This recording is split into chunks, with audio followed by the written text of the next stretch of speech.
Los temas que se tratarán en este programa están documentados a partir del texto sagrado del cristianismo.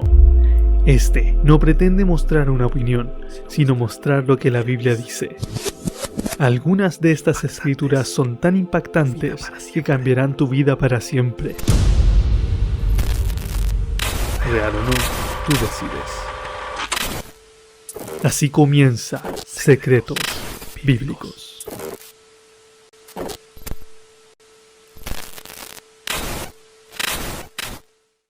Muy bienvenidos sean amigos a un capítulo más de Secretos Bíblicos. Hoy es una fecha especial, de hecho pueden ver que esto está saliendo un día 25 de diciembre, así que obviamente es el especial de Navidad.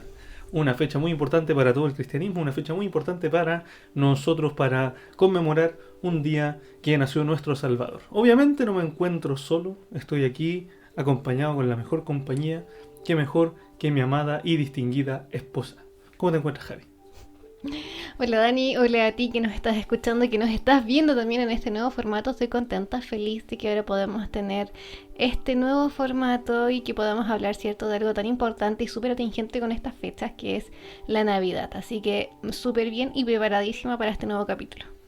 Recuerden seguirnos en nuestras redes sociales, nos pueden seguir tanto en Instagram, tanto en Spotify y iVoox y en YouTube, obviamente donde estás viendo esto, como Secretos Bíblicos. Si tienes alguna duda, alguna cosita que podemos responderte con la Biblia, deja aquí abajito en la caja de comentarios las dudas que tengas de la Biblia. Y aprovechando también, si estás acá con nosotros en YouTube, recuerda suscribirte con el botoncito de acá abajo, dar tu me gusta y compartir este contenido, ¿cierto? A cualquier vecino, amigo, compañero de trabajo o cualquier persona que tú creas que este contenido le va a ser de bendición en su vida. Así es, como bien escucharon con la Javi, recuerden compartir si les sirve para ustedes y para alguien que le pueda servir, quién sabe. Antes de empezar el capítulo del día de hoy, vamos a leer 1 Corintios 2.2. ¿Qué dice Javi 1 Corintios 2.2? Dice: pues me propuse no saber entre vosotros cosa alguna sino a Jesucristo y a este crucificado. Muy bien, pues me propuse no saber entre vosotros. Cuando uno toma una dirección en la línea bíblica para entender algo, y sobre todo este tema, que es un tema bien delicado, el tema de la Navidad, la natividad también que se le llama, nosotros tenemos que tener esta postura, el de que no sabemos cosa alguna. ¿Por qué? Podemos ser ignorantes, a veces pensamos que sabemos alguna cosa, pero hasta que vemos los hechos, cambiamos de opinión. ¿Qué opinas tú de esto, Javi, antes de empezar el capítulo? Es un buen comentario y es súper importante que lo tengamos claro cuando hablamos de cualquier tema, sobre todo un tema bíblico, que nosotros no somos totalmente eruditos o expertos, que nosotros quizás no podemos tener toda la verdad y que tenemos que abrir la Biblia, sobre todo con un corazón humilde, entendiendo que cada día cuando leemos, aunque sea un versículo nuevo, vamos a aprender algo nuevo. Entonces es importante tener siempre, pero siempre, siempre, siempre este pensamiento al estudiar algún tema bíblico. Muy bien, entonces empezamos con el tema del día de hoy. Primera pregunta: ¿se puede celebrar la Navidad? ¿La Navidad es una fiesta pagana? ¿Qué opinas tú? Antes de, obviamente, de haber estudiado esto, ¿qué opinabas tú antes? ¿Habías escuchado sí, que la Navidad era una fiesta pagana, Javi? Mira, en todos lados. Es inevitable dentro del mundo del cristianismo que no haya aunque sea una persona, y aquí no es por estigmatizar, pero generalmente son personas ya mayores, de una edad más avanzada, que están un poquito más ellos en contra de la Navidad, que dicen que no, que es una fiesta, como bien decías tú, pagana, que no debemos celebrarla, que viene de tal no sé cuál fecha, que de tal dios antiguo. Entonces sí, es algo, la verdad es que siempre lo he escuchado en todos lados, como también he escuchado otros comentarios, ¿no? Que en realidad es una fecha donde nosotros tenemos que conmemorar el nacimiento de Jesús, agradecer por este nacimiento, porque gracias a que Él vino a esta tierra nosotros podemos, ¿cierto?, ser salvos, podemos tener perdón de nuestros errores, de nuestros pecados. Entonces la verdad es que siempre he tenido como esta disyuntiva entre los comentarios que he escuchado. Ahora, si nos supieron esta como familia, en realidad nosotros la celebramos cuando ya estaba en la casa de mis papás. Siempre celebrábamos la Navidad, nos juntábamos en familia, cenábamos, abríamos los regalos. Siempre estuvo presente la natividad o el nacimiento de Jesús, pero el foco era un poco más familiar, más que otra cosa. Entonces, la verdad, yo nunca lo sentí como tan propia esa discusión entre, ok, ¿es algo correcto, es algo que tengo que hacer o es algo que realmente tengo que repensarlo, tengo que ponerme en el contexto de que quizás sí es una fiesta pagana? Entonces, desde esa perspectiva mía, quizás nunca me puse en el contexto de que sí es algo bueno o no, en realidad. Así es, a diferencia de mí, Javi no creció en un lugar cristiano. Netamente cristiano. Netamente cristiano, 100%, me refiero a gente que va siempre a la iglesia, etcétera, etcétera. Mis papás sí, mis papás siempre iban a la iglesia y todo. Y yo me acuerdo haber escuchado de niño este tema de la que la Navidad era pagana y todo el tema. De hecho, una vez escuché un tema que me quedó grabado en la memoria que hablaba de que el árbol era una cuestión espiritista, satánica, porque lo usaban los nórdicos y que lo usaba también Nimrod, que los nórdicos se lo habían copiado a Nimrod con Semiramis y que habían tenido un hijo que se llamaba Tamuz y que ese era en realidad el nacimiento de Jesús, una copia, y que ponían ellos un pino y en el pino en vez de bolitas de adornos navideños ellos ponían cabezas humanas y todo el tema. Mira, Entonces, bastante tétrico esta festividad navideña. claro, era súper tétrica.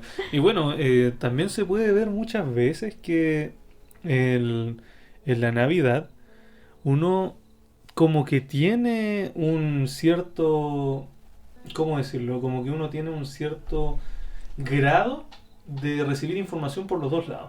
No sé si te ha pasado a ti de que como que uno recibe información por un lado de que todos te dicen que es mala, y siendo cristiano, estamos hablando del cristianismo obviamente, y por el otro lado del cristianismo, como el otro bando, que, no, que todo es todo bueno, que es todo así, asá, entonces a veces es como complicado entender realmente cuál es el significado. Pero para eso estamos hoy día, para empezar ya a explorar algunas cositas, algunos símbolos que se usan en la Navidad, porque al final vamos a intentar entender de que esto, todo lo que tiene que ver con la Navidad tiene que ver con simbolismo. Al igual que, por ejemplo, hoy día existe algo que se llama la Santa Cena, Claro.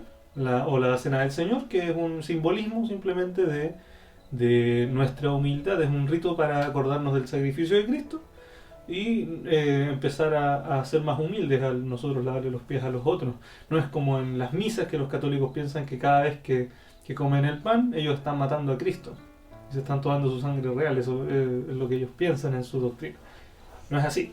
Nosotros tenemos simbolismos. Entonces empecemos con el primer símbolo, el árbol. Y allí vamos a partir con el árbol. Entonces entendamos un poquito. ¿El árbol realmente es satánico? ¿El árbol es algo malo? Entonces vamos a irnos a Lucas 23, versículo 31. Yo lo voy a leer. Este dice lo siguiente. Porque si en el árbol verde hacen estas cosas, en el seco, ¿qué nos hará? Esto es una referencia a Jesús mismo cuando lo iban a crucificar y lo estaban persiguiendo y todo el tema. Él mismo se compara como un árbol verde. Un árbol verde. Ahora es interesante porque ¿qué árbol es verde todo el año? ¿El pino? El pinito es un árbol verde todo el año. Después más adelante vamos a ver otro ejemplo bíblico de un árbol que es más verde que el pino todo el año. Y que es un árbol que está en el Medio Oriente. Pero primero vamos a leer Salmos capítulo 1, versículos del 1 al 3. Es muy famoso. La Javi aquí lo va a leer. Dice, bienaventurado el varón que no anduvo en consejo de malos, ni anduvo en camino de pecadores, ni en silla de escarnecedores se ha sentado, sino que en la ley de Jehová ha estado su delicia, y en su ley medita de día y de noche. Será como árbol plantado junto a corrientes de aguas, que da su fruto en su tiempo, y su hoja no cae, y todo lo que hace prosperará. Por lo que vemos aquí, compara la vida del cristianismo a un árbol que es como plantado en un lado de una fuente de agua. Entonces siempre está verdecito. Entonces Siempre está hidratado, nutrido. Exactamente, siempre hidratado y nutrido. Entonces el cristianismo es comparado a un árbol. El Hijo de Dios es comparado a un árbol y el mismo Jesús se compara al mismo a un árbol que nunca se le caen las hojitas.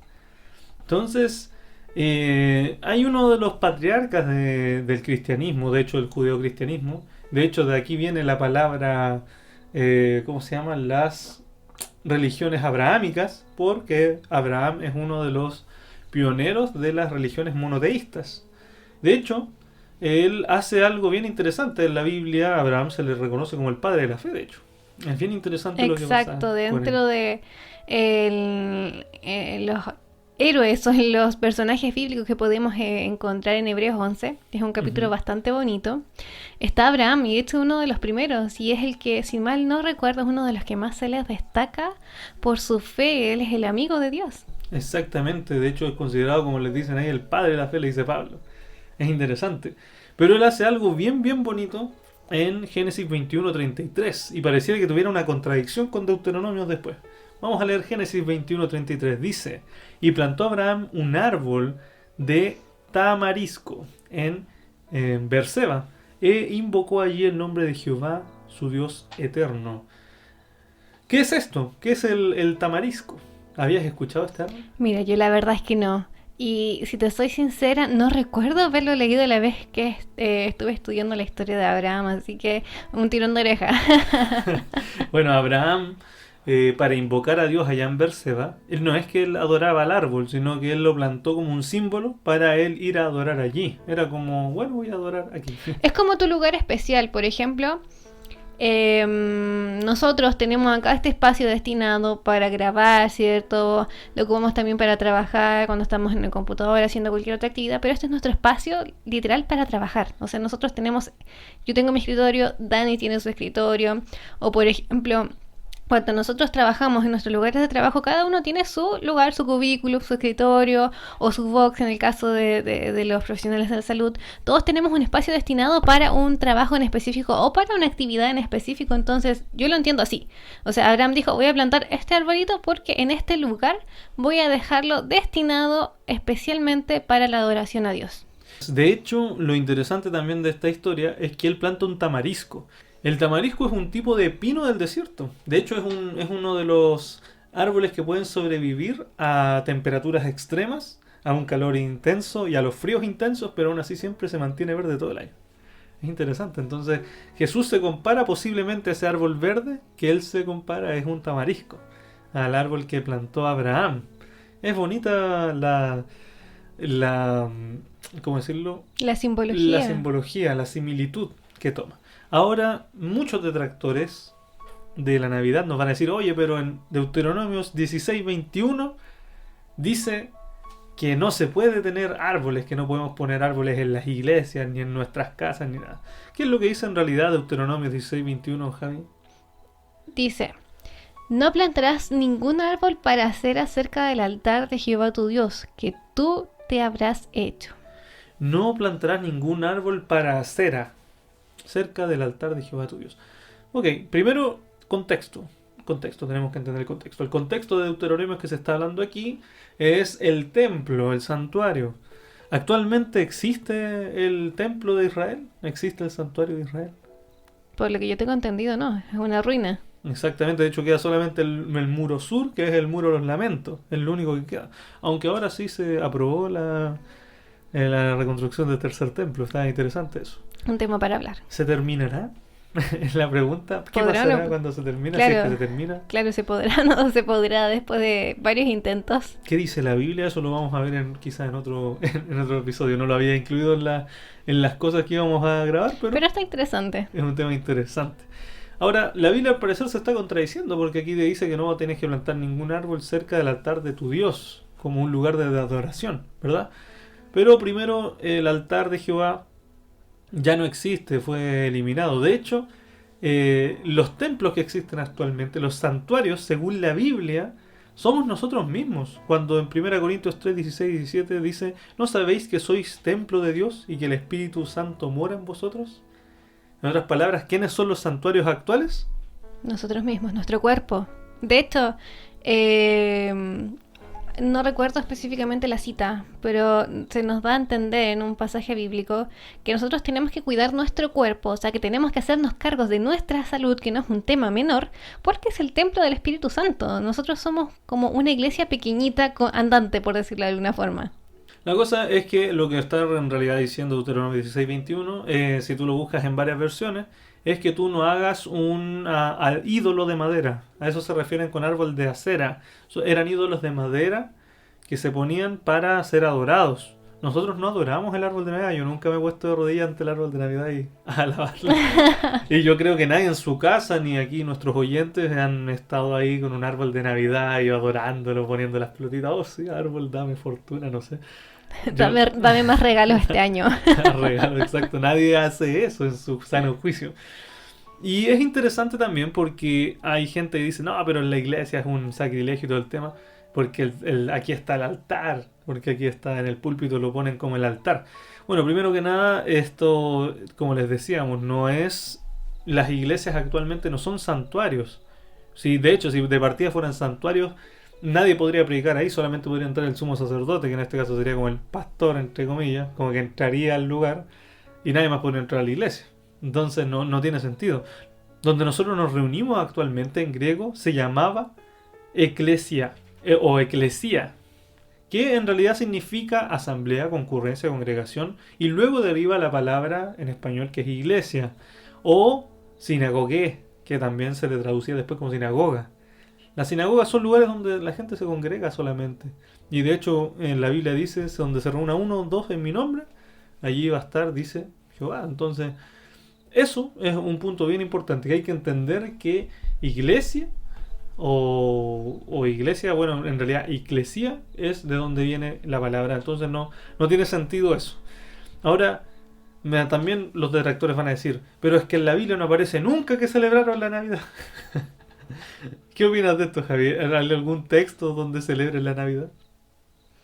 Es que si nos ponemos en el contexto de que la Navidad es una celebración, una conmemoración del nacimiento de Jesús, yo creo que en algún momento Jesús celebró su cumpleaños. Entonces, en ese sentido, sería correcto decir que en la Biblia, en algún momento que no está escrito, porque no sabemos si Jesús realmente celebró su cumpleaños alguna vez o no, pero me imagino yo que sí, sí se celebró la Navidad. Ahora, personas, seres humanos que celebraron el nacimiento de Jesús, si no mal me equivoco, sí hubieron. Justo en ese mismo momento, los pastores que se les apareció el ángel, ¿cierto? Cuando les anunciaron el nacimiento de Jesús, ellos fueron y adoraron a Jesús cuando él estaba recién nacido. Posteriormente llegaron los Reyes Magos también. Y también debemos recordar que no somos los únicos en este universo, o sea, ya hablamos en los capítulos anteriores del plano espiritual. Entonces me imagino yo que los ángeles o las otras criaturas que existen en este universo celebraron de alguna forma o se contentaron o estuvieron expectantes, ¿cierto? Pendientes de este momento histórico para todo el universo. En Mateo 1, del versículo 18 al 25, Lucas 2, del 1 al 7, nos dice de que estaban los ángeles celebrando, cantando. Obviamente llamaron a los pastores, venid a adorar, dijeron. Luego los Reyes Magos, como bien dice, pero al final la historia nos cuenta de que los ángeles, siendo seres imperfectos según la Biblia, celebraron como nosotros los cristianos actuales tenemos la desdicha de no celebrar. Ahora, ¿de dónde salen todos estos textos que hablamos al principio? Los de Nimrod, Semiramis, Tamuz, que se casan y tienen todo el tema. Porque ojo que esto tiene errores históricos.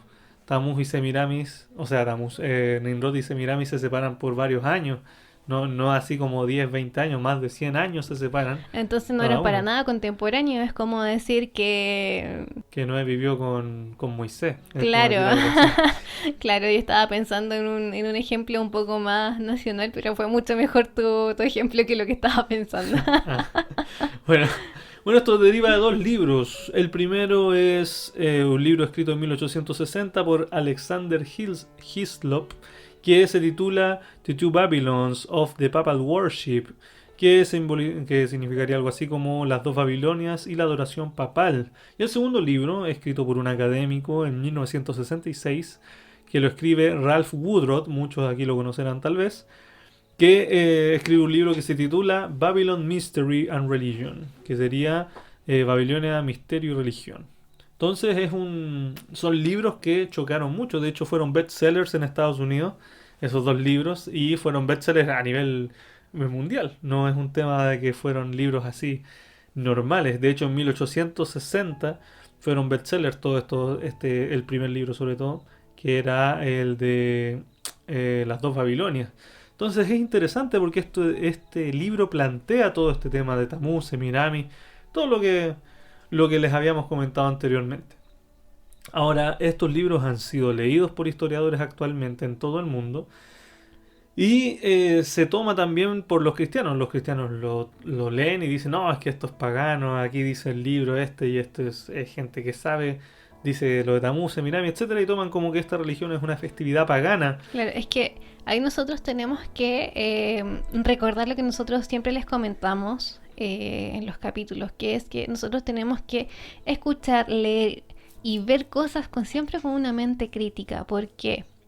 Porque inclusive en los papers científicos, no porque sea un paper científico que lo haya publicado un estudioso, quiere decir que sea realmente correcto. Hay errores muchas veces en los estudios que hacen que el resultado de este estudio sea o no tan creíble, o sea, no replicable para que yo le dé una recomendación a una persona en base a esta información.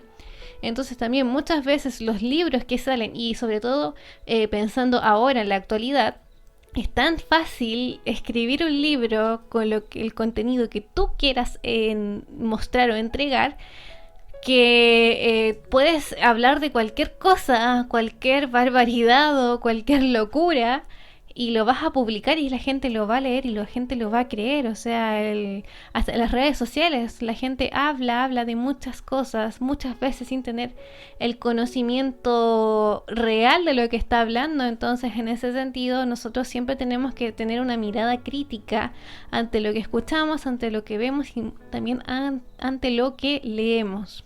De hecho, recuerden que aquí en Chile, esto fue polémico hace un tiempo, hubo una tesis de un magíster en psicología que hablaba de la pedofilia, que hablaba del amor, que cómo era el tema y lo tergiversaba todo, el amor hacia los menores. Un tema bastante interesante, entonces uno dice,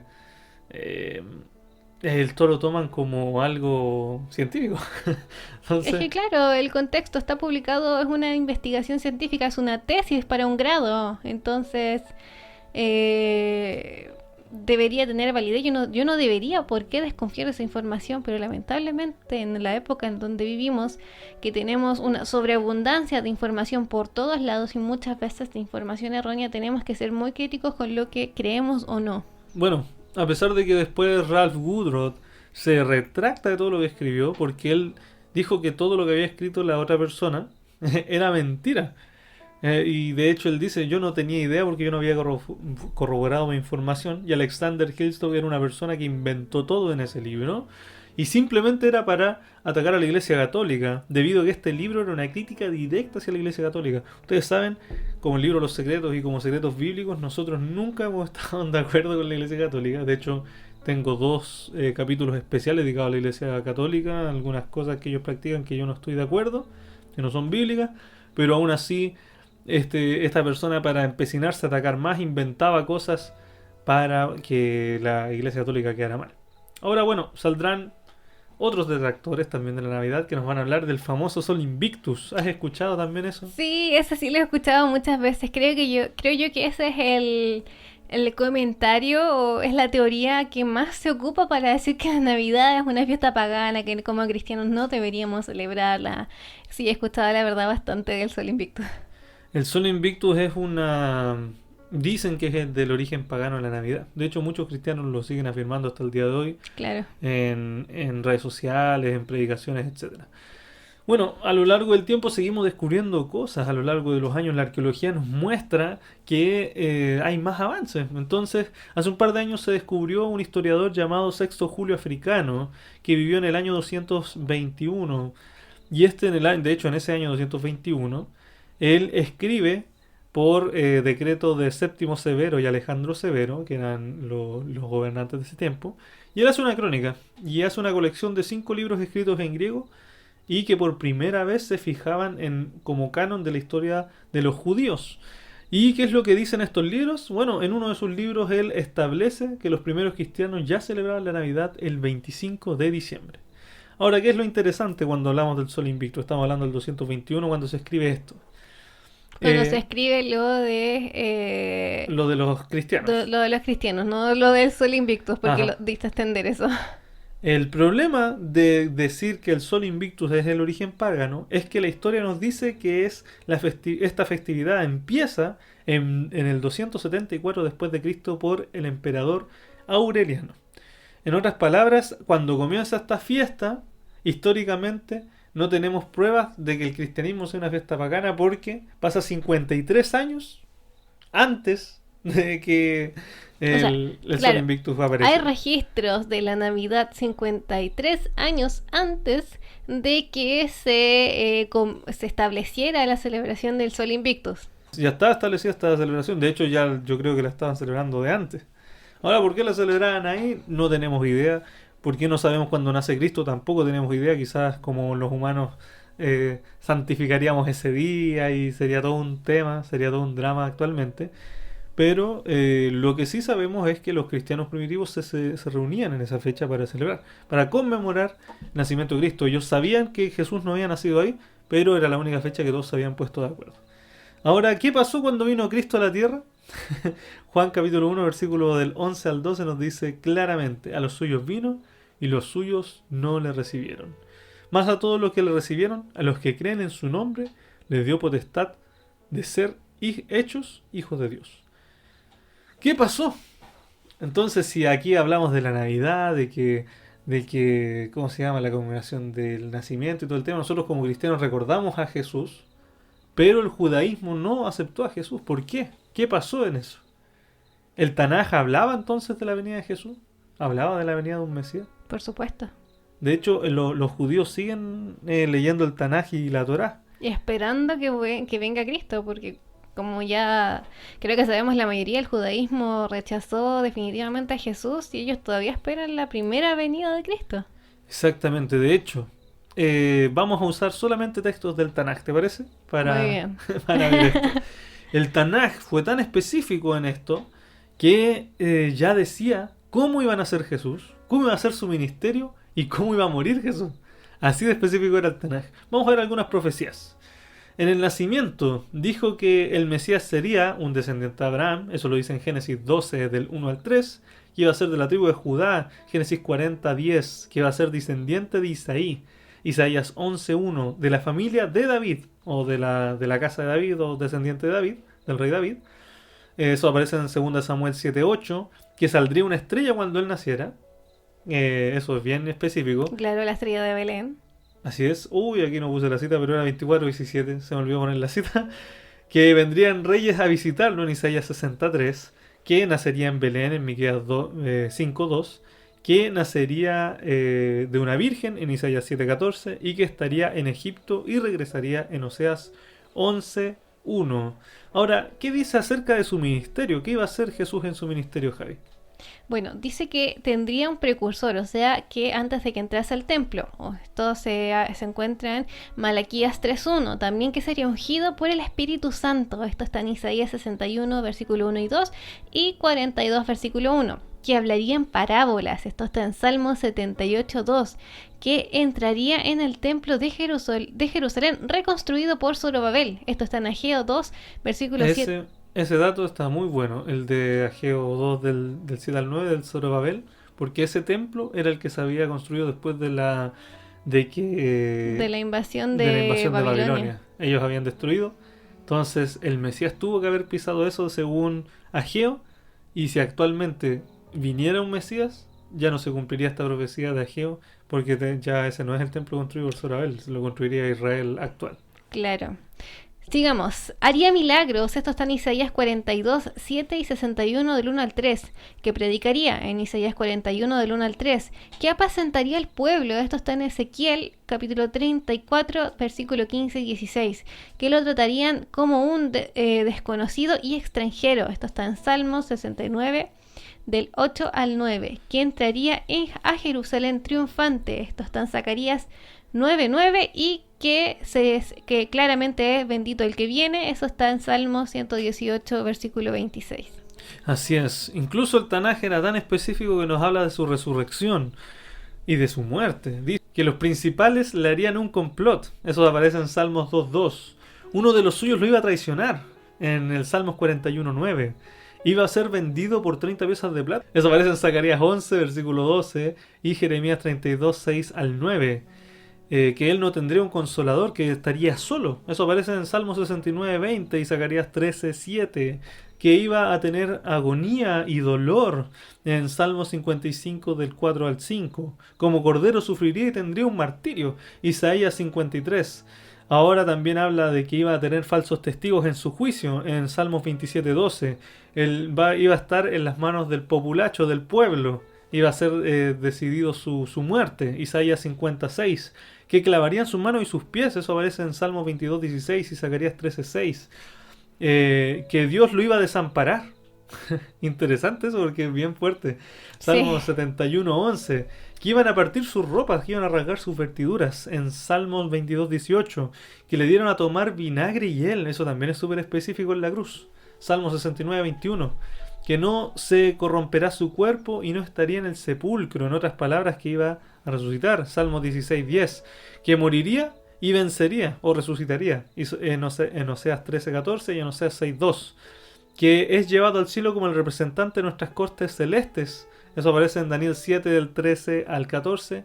Y por último hay una profecía que se llama las 70 semanas, que en la semana 69 y media de la profecía moriría el Salvador, según Daniel 9 del 26 al 27, y esto coincide con el año 31 después de Cristo, así que con fecha clavada. Exacta. Exactamente.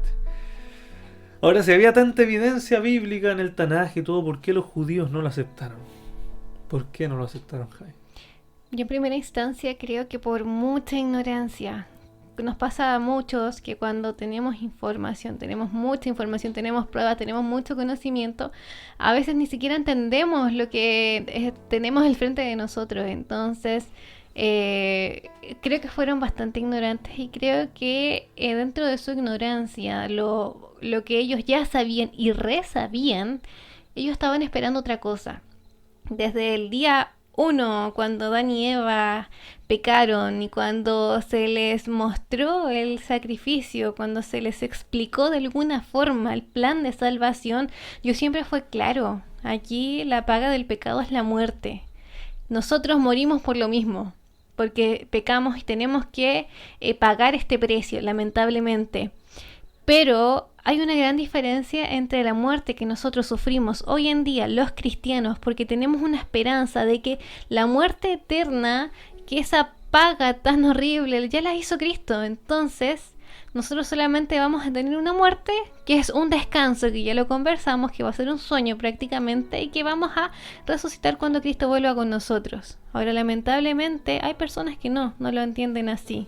Y entonces ellos esperaban otro tipo de salvación, una salvación terrenal. O sea, ellos estaban pensando acá en la tierra, no estaban pensando en el futuro, en que nosotros tenemos que ser restaurados, en que nosotros vamos a vivir ¿cómo decirlo? Vamos a vivir de otra forma, no como la conocemos hoy en día. Y que es algo que creo que nos pasa mucho. Estamos tan envueltos en la rutina, en la rapidez, en la inmediatez, en los problemas que tenemos acá en esta tierra, que muchas veces, aunque seamos cristianos, aunque creamos en Cristo, aunque le esperemos, se nos olvida eso, que al final esta tierra, acá estamos de paso, que lo que tenemos acá no lo vamos a llevar con nosotros cuando muramos, ni menos cuando resucitemos. Entonces, creo que también entre un paréntesis que de este capítulo podemos hacer ese recordatorio, en primera instancia para nosotros, para mí principalmente, de no preocuparnos tanto por lo que tenemos acá, sino preocuparnos más por lo que vamos a hacer cuando Cristo vuelva. Como bien decías, al final la gente tiene sus prejuicios, tiene sus formas de ver las cosas, tienen su crítica y hacen su juicio después de eso. Entonces, al final se tienen como posturas distintas y a pesar de que hay mucha evidencia, al final la gente no cree. De hecho, hay un versículo bien interesante en Juan capítulo 12, del versículo 36 al 41, que dice lo siguiente: estas cosas habló Jesús y se fue y se ocultó de ellos, pero a pesar de que había hecho tantas señales delante de ellos, no creían en él, para que se cumpliese la palabra del profeta Isaías, que dijo: Señor, ¿quién ha creído en nuestro anuncio? ¿Y quién ha revelado los brazos del Señor? Y por esto no podían creer, porque también dijo Isaías: cegó los ojos de ellos y endureció su corazón, para que no le vean los ojos, y entiendan con el corazón, y se conviertan, y yo lo sané. Isaías dijo esto cuando vio su gloria y habló acerca de él. Ahí Juan se está refiriendo al Mesías, a Jesús. De hecho, el libro de Juan simplemente se dedica a demostrar de que Jesús es Dios. Eso es a lo que se dedica el libro del apóstol Juan. En Juan 15:25 dice, pero esto es para que se cumpla la palabra que está escrita en su ley. Sin causa me aborrecieron. ¿Qué dice Juan 3:16, Javi? Muy conocido. Dice, porque de tal manera amó Dios al mundo, que ha dado a su Hijo unigénito, para que todo aquel que en Él cree no se pierda, mas tenga vida eterna. Muy bien, entonces, ¿cuándo sucede este tema? De tal manera amó Dios al mundo, que dio a su Hijo. ¿Cuándo lo dio? Cuando nació, obviamente, en la Navidad, la primera Navidad, como hay un himno que ahí aparece. ¿Ahora se puede celebrar la Navidad? Claro que sí, la Biblia nos dice que sí. Debemos como cristianos celebrar esta fecha. Mundialmente se hace la conmemoración también de la muerte de Cristo. En la Semana Santa. Claro, que creo yo que es una celebración agridulce, porque claramente recordamos todo el sufrimiento que Cristo vivió en ese juicio injusto y en esa muerte horrible. Pero también estamos felices y agradecidos por esa muerte, porque gracias a Él nosotros podemos vivir tranquilos.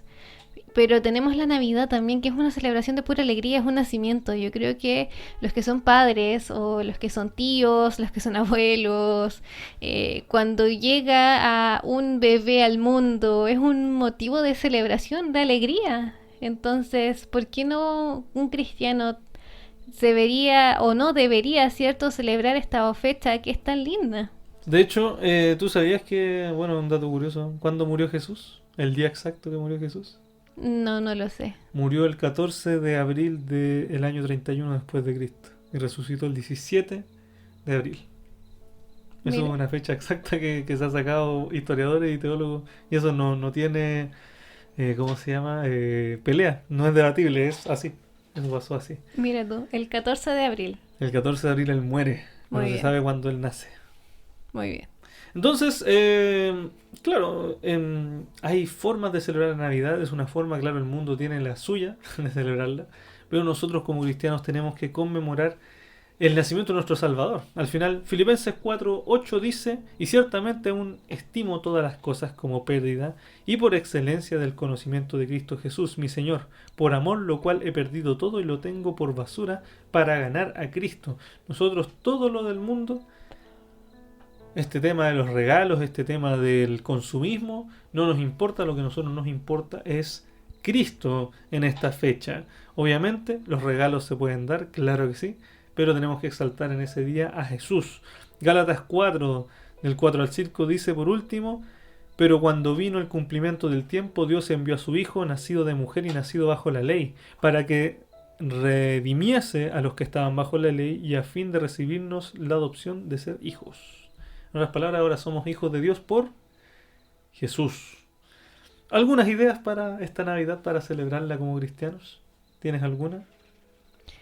Bueno, yo creo que la principal, la más importante es recordar este momento por Jesús. O sea, Él nació para nosotros, por nosotros acá en esta tierra.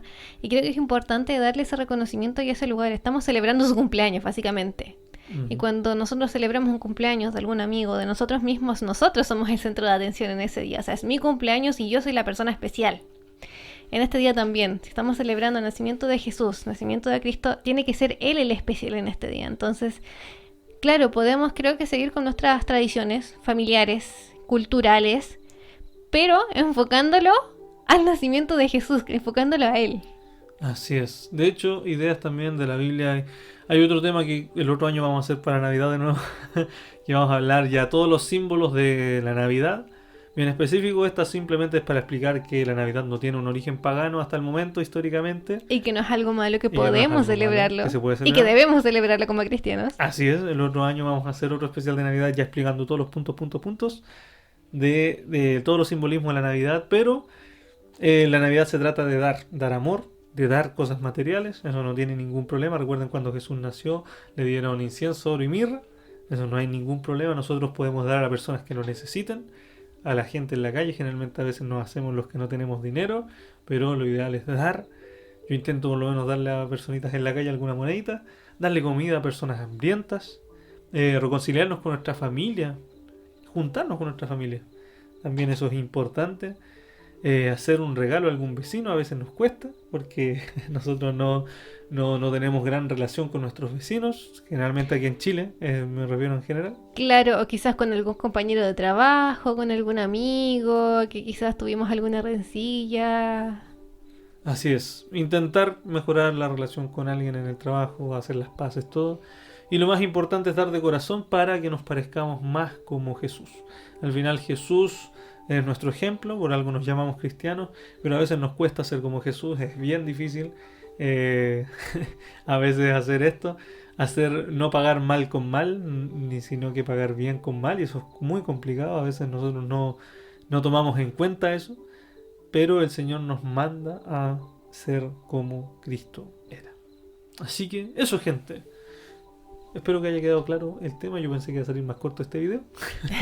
Pero aquí estamos. Pueden seguirnos en nuestras redes sociales, tanto en Instagram, Spotify, iVoox y YouTube, como Secretos Bíblicos. Y claro, y nuevamente recordarles que si estás acá en YouTube con nosotros, que te suscribas al botoncito de ahí abajo. También es una buena acción para Navidad, ¿cierto? Así es. Ayudarnos un poquito, darle like y compartir este contenido con alguna persona que tú creas que les sea de bendición. Así es. Recuerden seguirnos, como les dijimos, en nuestras redes sociales. Aquí abajo le estamos regalando también 2 libritos, hablando que es Navidad. Le estamos regalando 2 libros que son Ufología Bíblica, la Primera Guerra, y Ufología Bíblica, la Ira de Dios. Sin nada más que decir, nos vemos en el próximo capítulo aquí en Secretos Bíblicos. Bye bye.